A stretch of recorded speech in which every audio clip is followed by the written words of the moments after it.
Պարոն Կոնջորյան,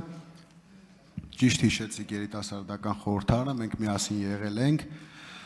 Ձեր ելույթում ասեցիք, որ նախորդ 8-րդ գումարման խորհրդարանը ամենացածր, այսպես ասած, ռեյտինգ ունեցող խորհրդարանն է եղել։ Պարոն Կոնջորյան, դուք եղել եք այդ խորհրդարանի իշխող ուժի խմբակցության ղեկավարը։ Ինձ հետաքրքիր է, արդյոք այդ ցածր ռեյտինգ լինելու համար ինքներդ անձնապես ձեր, այսպես ասած, սխալները տեսնում եք, կամ որոշակի մասով ինչ-որ մեղք ունեք, կարող է ուրիշ ձև անեք, աշխատանքային այլ մոտեցում ցույց տաք ուրիշ լինել, որովհետև հիմա դուք հավակնում եք ավելի բարձր պաշտոնի, նախորդ խորհրդարանում ուղղակի իշխող խմբակցությունն եք ղեկավարել, հիմա արդեն, այսպես ասած, ղեկավարելու եք պարոն Ռուբենյանի բացակայության դեպքում ղեկավարելու եք նաև ազգային ժողովը։ Արդյոք տեսել եք ձեր սխալները եւ մտածում եք, որ 9-րդ գումարման խորհրդարանում այդ սխալները ձեր անձնական այլևս չեք անելու, մոտեցումներն այլ է լինելու, որպեսզի այդ ցածր ռեյտինգը ավելի բարձրանա, այսինքն 9-րդ գումարման ազգային ժողովը ավելի լավ լինի, քան 8-րդը։ Եվ մի բան էլ ասեմ, անկեղծ դուք ճիշտ ասեցիք, նորմալ է, ու շատ ճիշտ է, որ մարդ ինչ-որ բանում սխալվում է, ու դրա համար ներողություն է խնդրում, դա ուժեղ մարդուն բնորոշ պահվածք է։ Բայց շատ վատ է, երբ որ նույն մարդը 10 անգամ անում սխալ ու 10 անգամ ներողություն է խնդրում, դա արդեն նմանվում է այլ բանի։ Սա ուղղակի կարծիք, ինչ-որ բան չկար, շնորհակալություն։ Պարոն Խաչատրյան, ես բնականաբար որպես ամենամեծ կառավարող խմբակցության ղեկավար ունեցել եմ խմբակցության ղեկավարների մակարդակում ամենամեծ պատասխանատվությունը, այնքանով, որքանով դա ինձ վերաբերելի էր։ Բայց ես ուզում եմ հիշեցնել, եւ դուք բնականաբար դրանք հրապարակային են կարող եք նայել եւ տեսնել ու համոզվել։ Ես հիշում եմ, որ էլի օգոստոսի 2-ին էր նիստը մեր մեկնարկել 2021 թվականի, եւ ես որպես խմբակցության ղեկավար բազմաթիվ ելույթներ եմ ունեցել այստեղից եւ ասել եմ սիրելի գործընկերներ, ես առաջարկում եմ եկեք աշխատենք կառուցողական։ Եկեք աշխատենք կառուցողական։ Մեզ այն ժամանակ նույնիսկ այդ կառուցողական բառի վրա անդիմությունը սկսեց թրոլինգ անել։ Ասում էին դե լավ ի՞նչ կա, ոնց որ հիմա այդ 0-ական կետի վրա երեք պարոն Մանուկյանը թրոլինգ անում։ Սկսեցին այդ կառուցողականության վրա թրոլինգ անել, որ ի՞նչ կառուցողականության, ոնց կարելի է կառուցողական լինել կապիտուլյանտի հետ, ոնց կարելի է կառուցողական լինել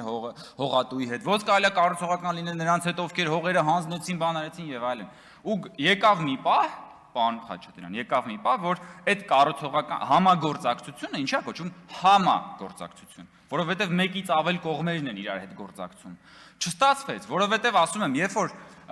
նաեւ անձնական հարաբերություններում էլ են, չէ՞, տենց պարոն Խաչատրյան, երբ որ դու գնում ես ինչ-որ մեկի հետ բանակցելու կամ խոսելու եւ դու միանգամից դարակից հանում ու դնում ես քո ամենաբարձր նշաձողը, դրանից հետո դու էլ իջնելու տեղ չունես, մանավանդ եթե դա հրապարակային է, որովհետև քո ընտրողը քեզ ասելու է մի րոպե, ծախվեցի։ Ու քանի որ ընդդիմությունը մեզ գալիս եւ հենց ամենասկզբից ասում էր կապիտուլյանտ, հողատու եւ ինչ ասես չէ, ինչքան լուտանք ասես, ընդդիմության падգամավորները անիծում էին, բան այնտեղ Արմենիայի գյուղերն լավա չկա, անիծում էր, բաներ էր անում, ես ասենք այնպես բաներ էին ասում, որ ու դրանից հետո բնականաբար եկավ ինչ որ մի պահ Այդպես ծիծաղում են, իրանք էլ գիտեն, որ ճիշտ եմ ասում գործընկերները։ Բան ժպտում են։ Եկավ մի պահ, որ պարոն Խաչատրյան, այդ ոչ միայն համագործակցություն չեղավ, այլ եղան կոնֆլիկտներ, հետո դրանից հետո ընդդիմությունը որոշեց, որ պիտի գնա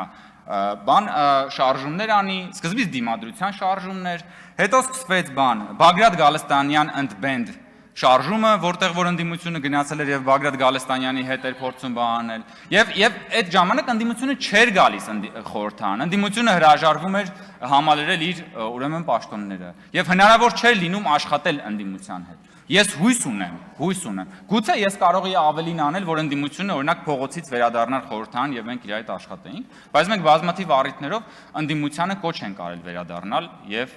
աշխատել։ Երբ որ ընդդիմությունը օրենքով սահմանված կարգով սպառել էր իր բանը մանդատներից ազգային ժողովի խորհուրդը կարող էր նրանց մանդատները վայր դնելու բանով դիմել սահմանադրական դատարան, հիշում եք, որովհետև բացակայությունների շեմը անցել էին։ Մեր խմբակցությունը որոշեց, որ այնուամենայնիվ, եթե մենք նման բան անենք, դա կլինի վերաբերմունք ընդդիմության ընտրողների նկատմամբ, ոչ թե ընդդիմադիր падգամավորների նկատմամբ, բայց այդ ժեստն էլ չգնահատվեց։ Արձագանքեք, ես կշարունակեմ։ Արձագանք։ Շնորհակալություն, ամեն դեպքում ուզում եմ հասկանամ, դուք որևէ սխալ տեսնում եք, որ դուք ինքներդ արել եք, որ հետո չեք անելու այդ ամեն ինչը։ Այսինքն փոթկելու եք դուք ինքներդ չեք ամբողջապես ելույթի ընթացքում էլ հիմա էլ պատասխան պարոն Կոնջորյան հասկացա, որ դուք ամեն ինչում մեղադրում եք ընդդիմությանը նաև մեղադրում եք, այսինքն փողոցային պայքարներ սկսելու համար, փողոցային պայքարներ իրականացնելու համար, բայց ինձ կարծիքով դա քաղաքականության մեջ նորմալ է ու նորմալ է, երբ խորհրդարանական ընդդիմությունը փողոցային պայքարի ժամանակ կարող է չներկայանալ ազգային ժողովը, որովհետև ամեն դեպքում բոյկոտն ինքը քաղաքական ձև է, քաղաքական դրսևորում է։ Իմ հարցը այն էր, որ դուք ինչ եք փորձելու անել, որպեսզի ավելի լավն լինի 9-րդ գումարման խորհրդարանը, քան 8-րդն էր։ Շնորհակալություն։ Ախաչատրյան, շնորհակալություն։ Ես նորից ասեմ, որ այս խորհրդարանում, եթե ես նաև ստանամ